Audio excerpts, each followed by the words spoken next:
Halo Bray, kembali lagi di Gaptek.id dan di video kali ini gue pengen ngebahas laptop non-gaming nih. Kali ini dari Asus dan sebetulnya ini bukan laptop yang baru-baru banget. Laptop ini di tahun lalu atau di awal tahun 2023 gitu sebenarnya udah rilis karena dia masih pakai AMD Ryzen 6000 series.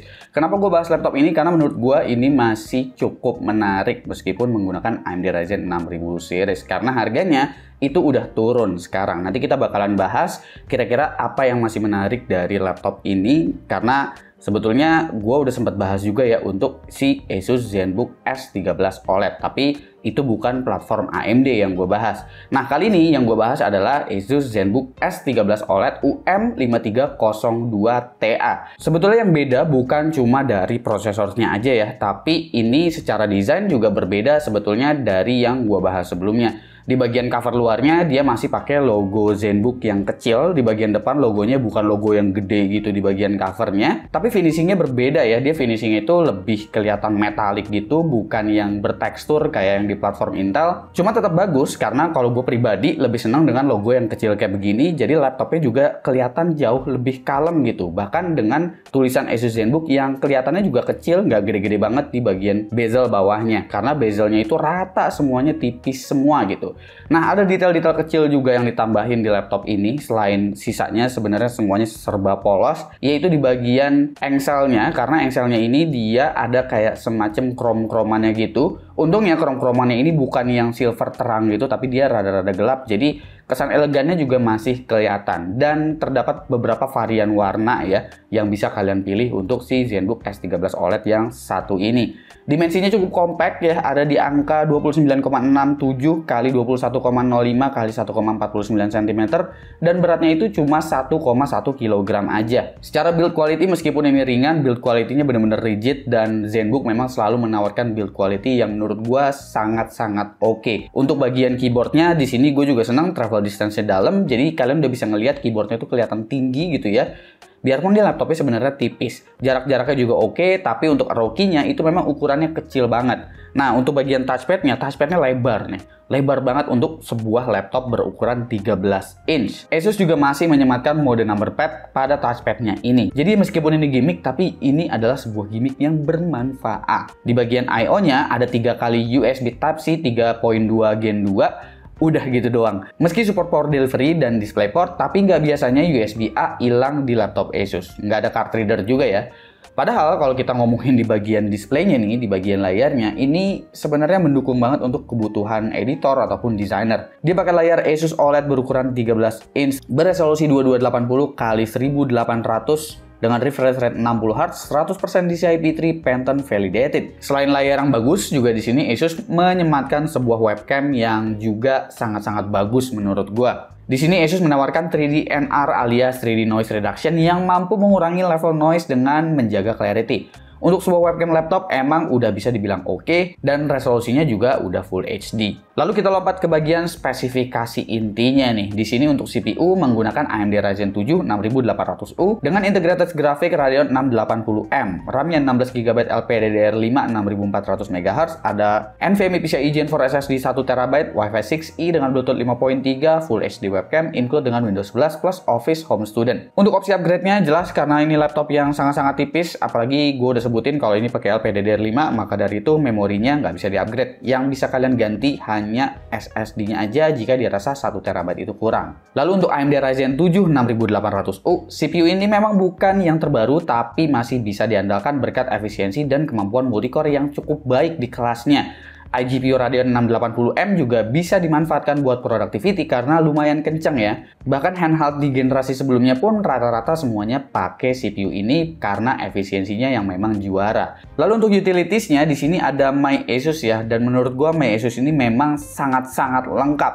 Ada profiling mulai dari quiet sampai performance, ada AI noise cancelling, profiling monitor juga ada dan lengkap. Baterai sih klaimnya up to 19 jam, tapi kayaknya terlalu over klaimnya karena dari pengujian gue sih ya sekitar 10 sampai dengan 11 jam gitu. Tapi ya udah termasuk sangat irit untuk sebuah laptop yang ukurannya kecil, ditambah lagi CPU-nya juga lumayan high-end dengan 8 core 16 thread. Oke, untuk pengujian gue bakalan mulai dari CPU temperatur versus CPU package power dulu ya, untuk menjelaskan ini temperaturnya bisa menghasilkan performance semana. Nah, untuk mode performance di sini dia temperaturnya itu dijaga di TJ Max. Jadi memang bakalan di-push di angka 95 derajat Celcius. Paling bawahnya itu kalau lagi full load banget kayak 3D rendering menggunakan Cinebench R23 itu ada di sekitar 88 derajat Celcius. Untuk CPU package powernya maksimum yang bisa ditahan dari coolingnya itu ternyata cuma di angka sekitar 30 watt aja, dan stabilnya itu kurang lebih di sekitar 18 sampai dengan 20 watt aja. Kalau diturunin ke mode standar ini kurang lebih masih sama ya, cuma behaviornya aja yang memang berbeda. Di sini CPU temperaturnya itu sempat turun ke 70 derajat Celcius, tapi memang untuk CPU package powernya juga ikut rendah. Ini mungkin disebabkan karena fan speed yang cenderung lebih naik turun di mode standar ini.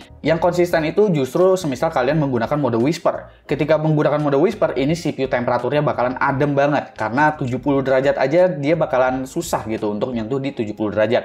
Tapi dengan catatan, CPU package powernya itu dia bakalan stabil rata banget di sekitar 12 watt aja. Bahkan ini masih di bawah rating TDP seharusnya dari Ryzen 7 6800U. Jika dicek performance-nya melalui Cinebench R23, pada mode performance ini memang menunjukkan performance yang udah lumayan konsisten ya. Multicore-nya ada di sekitar 8 ribuan gitu ratanya. Memang sempat nyentuh di angka 9 ribuan di awal, dan itu memang dikarenakan precision boost atau turbo boost-nya itu masih berjalan. Untuk Adobe Premiere masih bisa ekspor ke resolusi Full HD dengan waktu sekitar 7 menitan. Untuk project video yang biasanya gue pakai benchmark itu sekitar 2 menit 29 detik. DaVinci Resolve juga itu masih oke ya, karena masih 1:1, tapi kalau DaVinci Resolve ini pengujian gua hanya raw videonya aja. Jadi video durasi 13 menit beres di ekspor dalam waktu sekitar 13 menit juga. Untuk OBS kalian udah bisa pakai juga di laptop ini, dan hasilnya cukup lancar ternyata. Kalian masih bisa untuk recording atau streaming menggunakan encoder H264-nya, dan hasilnya juga ternyata nggak pecah-pecah gitu ya, meskipun resolusinya Full HD dan bitrate-nya hanya di 8 megabit per second. Kemampuan GPU-nya apabila dicek melalui 3D Mark Firestrike, ini graphic score-nya dapat di angka sekitar 6120.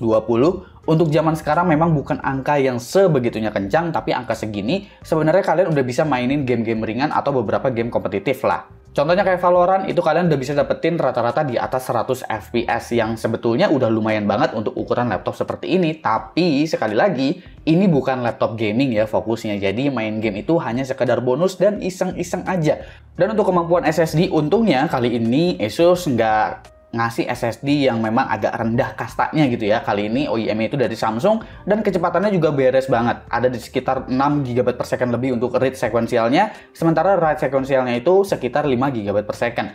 Untuk random 4K-nya juga bagus, di atas 100 MB per second. Ki32T1-nya juga itu di atas 300 MB per second. Oke, kita masuk di bagian harga dan juga kesimpulan untuk Asus ZenBook S13 OLED untuk versi yang UM5302TA dengan AMD Ryzen 7 6800U. Untuk harga resminya, kalau gue cek di marketplace, itu ada di sekitar 17 jutaan ya. Waktu awal rilis harganya mirip-mirip sama versi Intel yang di atas 20 juta kalau nggak salah. Jadi lumayan turun juga nih harganya. Dan kalau udah turun kayak begini, ZenBook S13 OLED M5302TA menjadi alternatif yang baik sih menurut gua kalau lu nggak nyari port Thunderbolt 4 yang ada di platform Intel. Karena sebenarnya kalau lu nggak nyari itu, efisiensi yang satu ini justru lebih baik. Performance yang nggak malu-maluin meski labelnya masih Ryzen 6000 series, super compact, layar istimewa, dan bukan buat kaum mendang-mending pastinya, semisal nyari laptop super ringan kayak gini. Dan lebih menariknya lagi, semisal laptop ini diturunin lagi nih ya tahun depan, mungkin di awal tahun jadi 15 jutaan, the best udah ini laptop. Kalau menurut kalian gimana? Coba komen di bawah dan kasih pendapat kalian masing-masing. Jangan lupa subscribe Gosupki, dan seperti biasa, sampai jumpa di lain kesempatan.